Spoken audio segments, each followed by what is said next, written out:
Retro Quickies 10-Yard Fight.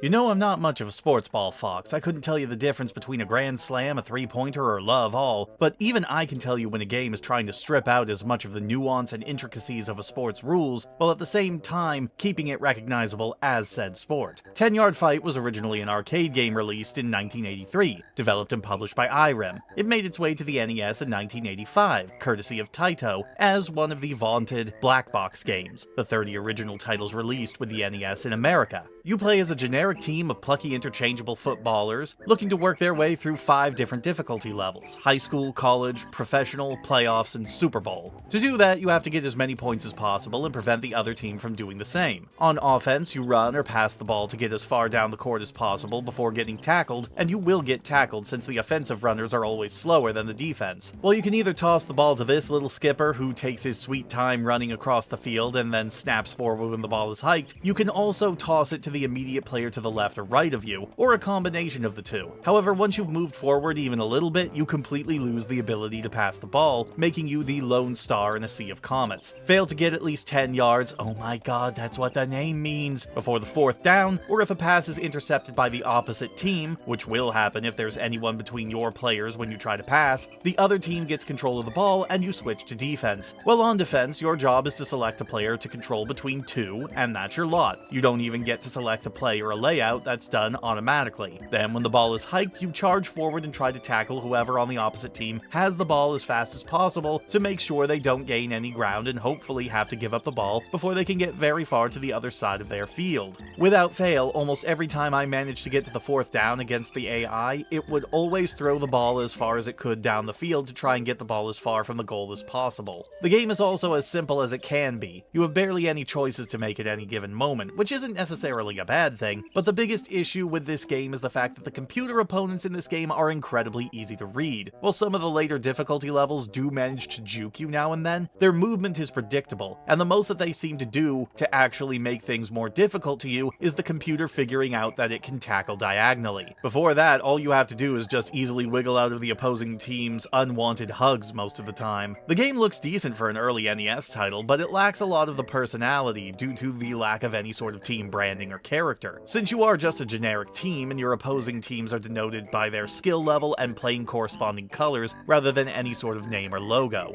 Hell, there isn't even anything interesting to stare at between matches. There's no graphics before or after the game, during halftime. Hell, the characters don't even have any sort of reaction to winning or losing. And every time you win a game, you get a message congratulating you and that you're well on your way to the Super Bowl, even when you're already at the Super Bowl. Yeah, there isn't really any sort of ending to this game if you're playing by yourself, as winning the Super Bowl causes the game to give you that same message about going to the Super Bowl again, and then looping back to the beginning of that difficulty. But that's about it. So it's pretty underwhelming to actually do well in this game. But doing well is all you can do because the computer just isn't that challenging, even at the highest difficulty. All things considered, I can see this game being a little bit of fun for an hour or two if you have a second person to play with, because at least then you aren't going to be able to immediately know how they're going to act or react to your movements. But the game's overall lack of depth and complexity practically guarantees that you guys will be switching out to almost anything else on the console not long after you've finished a single game, which despite the timer running down so quickly, still feels like it takes forever. Screw this, me, let's go play a real multiplayer game.